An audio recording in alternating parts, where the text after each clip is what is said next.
Good morning, everyone. Today we are going to discuss one of the most important chapters, that is the making of a scientist.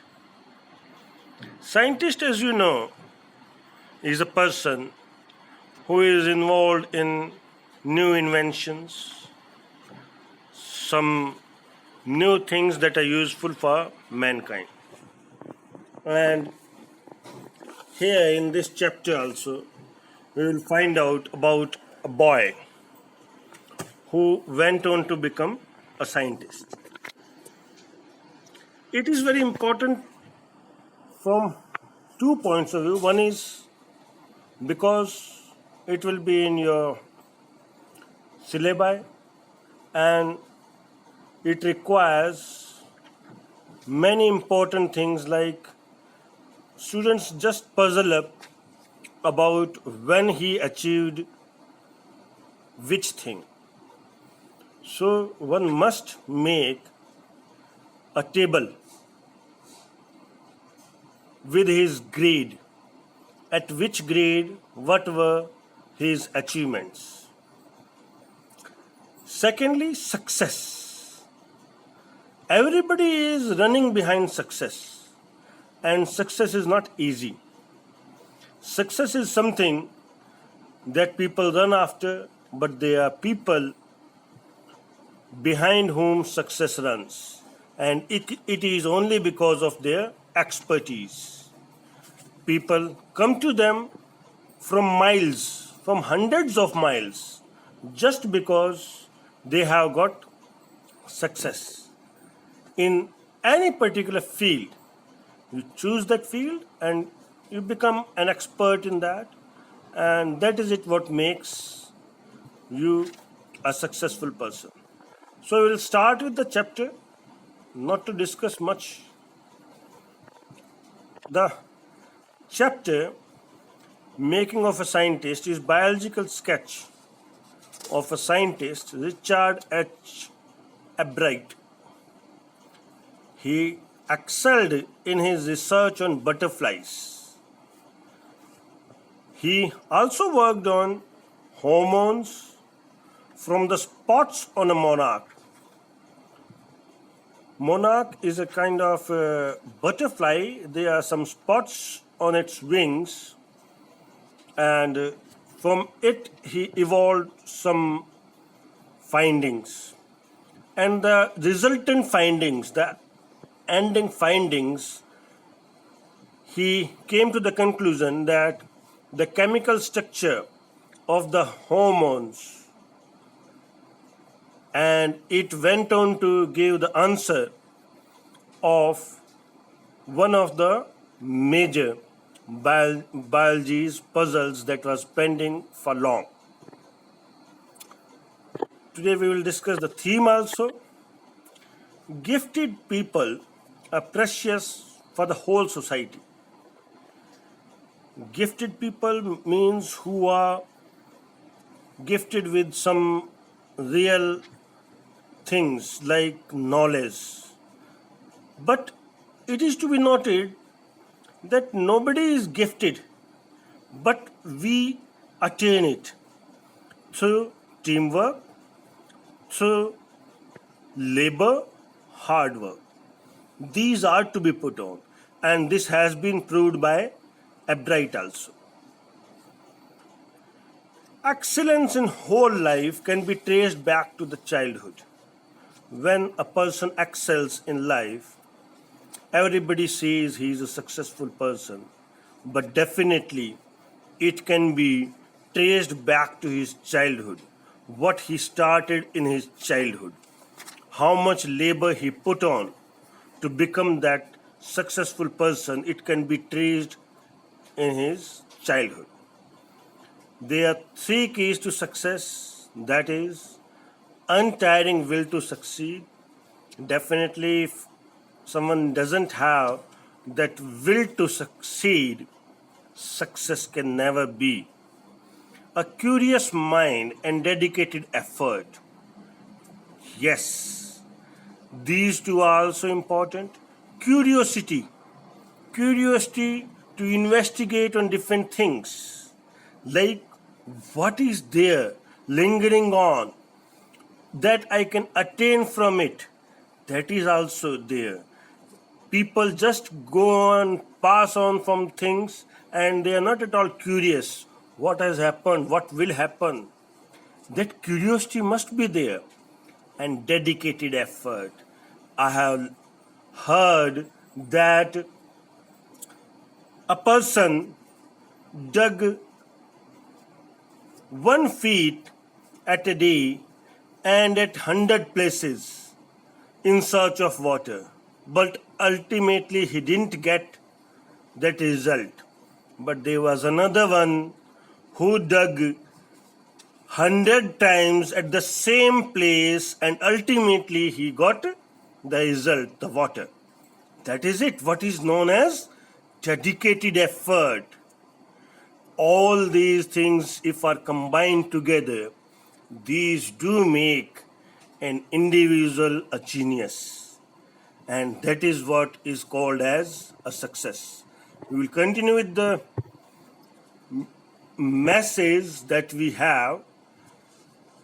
If someone wants to succeed, then he must have sincerity of purpose, no selfishness, nothing to work for himself, single-minded devotion only for the purpose, and determination in the mind.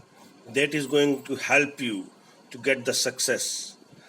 One goes on doing different things in different actions, that is not going to work for him. One must put extraordinary and consistent efforts. I have already discussed extraordinary people with extraordinary efforts and with consistent efforts, they can only achieve the distinction. Distinction not only in marks, definitely in mind, definitely attaining value, definitely achieving that stature in the society. All this comes with extraordinary efforts and consistent efforts. One must be keen to learn, desire to work for right cause are some qualities of that helps genius to gain recognition. I also heard about someone like Muhammad Ali. When he was preparing for this boxing, he was not resting in his bedroom. Do you think so? Never. He was practicing again and again, daily, without efforts. He was putting in over there. He was sweating in that ring to get to that position to become the world champion. It is not that you lie down in your bed and things will come on to you. Definitely desire to work, and work. I have also heard one more saying by one of the presidents that there are only 3 keys to success, and they are work, and work. Okay? This needs to be understood by each one of you. That's why these important chapters have been included in your syllabi, so that you can learn where and how can you attain that success. Role of mother, oh my God, they have included mother also. Mother, if she would not have been there, how could you have been in this life? First and foremost is that.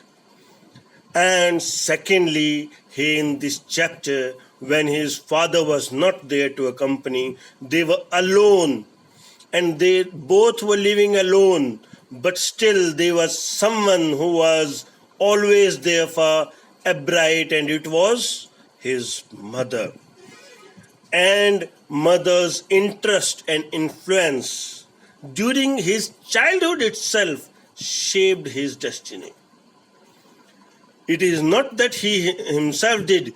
Children go on asking for things, but here the mother did it, and she did whatever was right for a bride.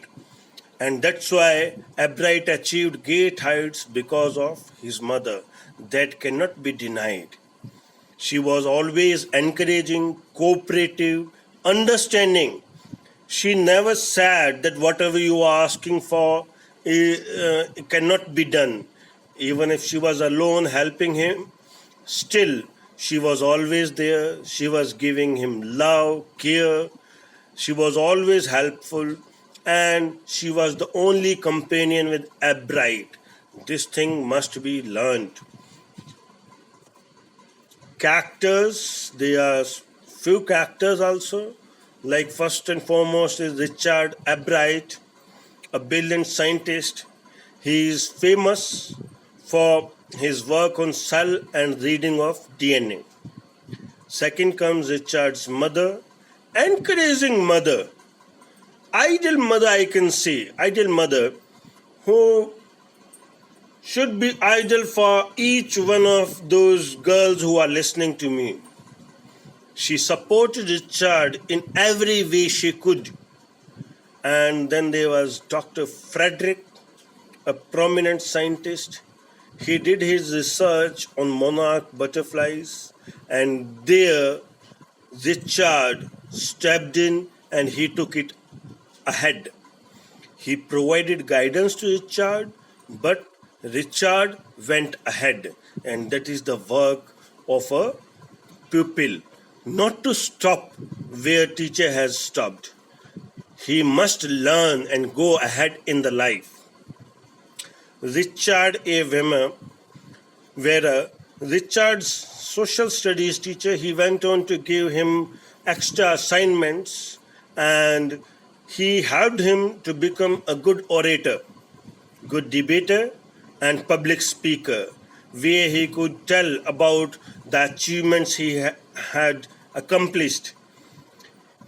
Whenever he did something, it is the public interaction that helps you, and that's why that also is an important role. James R. Wong, he was a fellow scholar with Richard who worked with him on a project. We will stop today here and we will continue tomorrow with further proceedings. Thank you till then. Bye.